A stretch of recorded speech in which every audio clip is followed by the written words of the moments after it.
United States dollar the biggest beneficiary in many ways. And if you look at what the Russians have done in the context particularly of the Russia-Ukraine war, one of the things that has emerged is that Russia did not want to be in this sphere of economic dominance.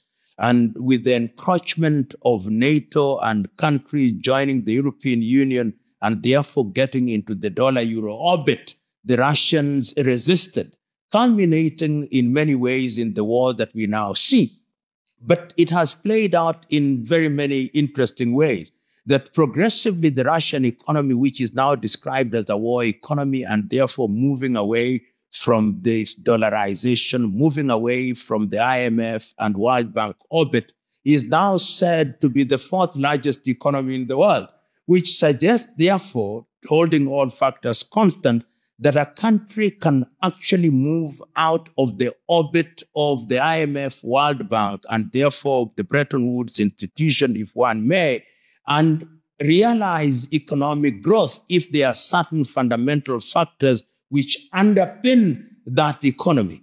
And this in itself is indicative, therefore, of what African countries and Asian countries and Latin American countries can do. It may be argued that individual or some individual African countries are too small to be viable. And this is what therefore legitimizes the constant argument that some of us make, that if you are too small to be viable, then have economic blocs. Have blocs such as the East African Community, blocs such as SADC, blocs such as ECOWAS, blocs such as the Central African countries, blocs such as the Maghreb, and borrow a leaf from the Russian environment and the Russian experience and move away from the dollarization of the economies. I've seen in the recent past, for example, Tanzania has now said that tourists should spend money in the Tanzanian shilling. And I've seen a number of countries, I think Russia now spends or does most of its transactions in the ruble, and the Chinese doing so in the yuan.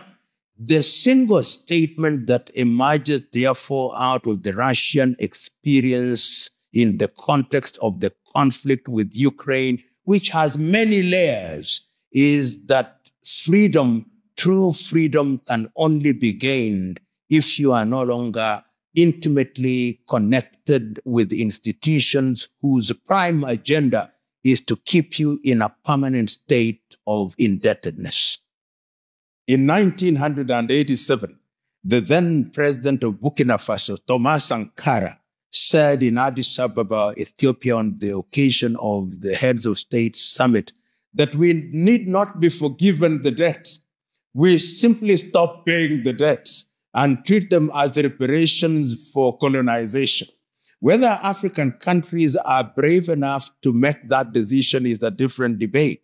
But I hold the view that if Africans as African Union were to take a position and to tell the IMF we are incapable of paying these debts and we want to have them re-examined, there is a solution that could be found in that engagement. And it is not only African countries, even Latin American countries can make that statement, and Asian countries can make that statement. Some of the most indebted countries to the World Bank are India. India, I think, is the most indebted country to the World Bank, and Indonesia. And these are big economies which you cannot ignore. So there is a possibility that if people were to stand their ground and were to come out and say that these loans that you have been giving us are usurious, then they would begin to listen. And even if some payment is to be made, it would be the kind of payment that does not cripple our economy. If you look at some countries, Kenya included, out of every 10 shilling that we make, almost 50% of it goes into payment of loans. And those are loans to the IMF, from the IMF and the World Bank. Another also goes to bilateral and other lenders. And it is simply not sustainable. It is not sustainable.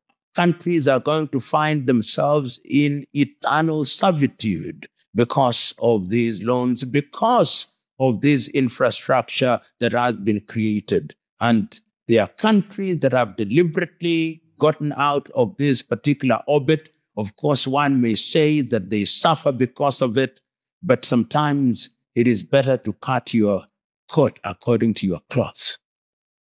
If a country or countries choose to live within their means, then I hold the view that within a period, a country can get into a space where through taxation and through the effective use of their resources, they can liberate themselves from loans. And there are countries such as that. If you look at countries such as Botswana, their levels of indebtedness are very low because they have chosen to live within their means. It is possible to do so.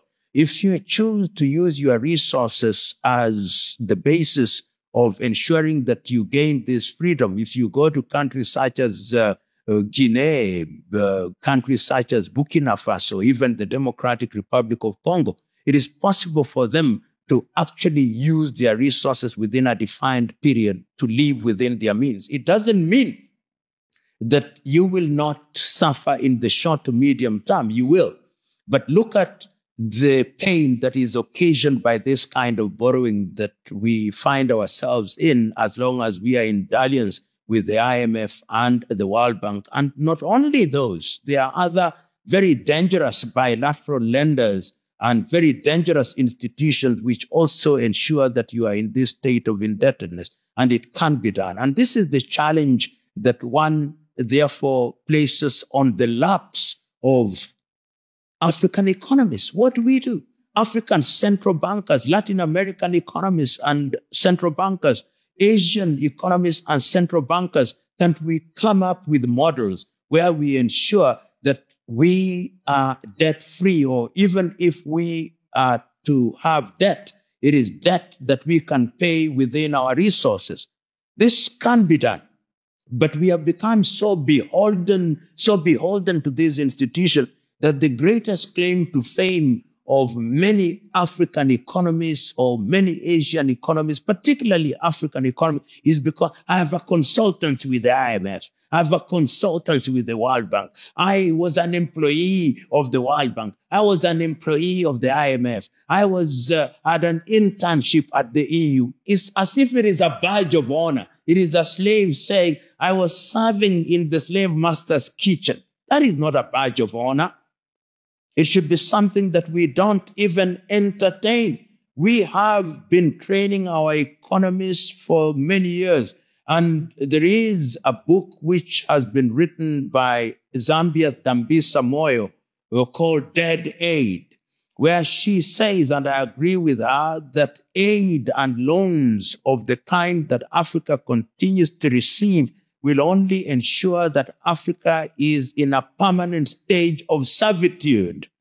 There is yet another one called The Bad Samaritans, written by South Korea's Jun Chang, where he says that all these institutions represent what he calls the unholy trinity. The unholy trinity in his mind are the IMF, the World Bank, and WTO.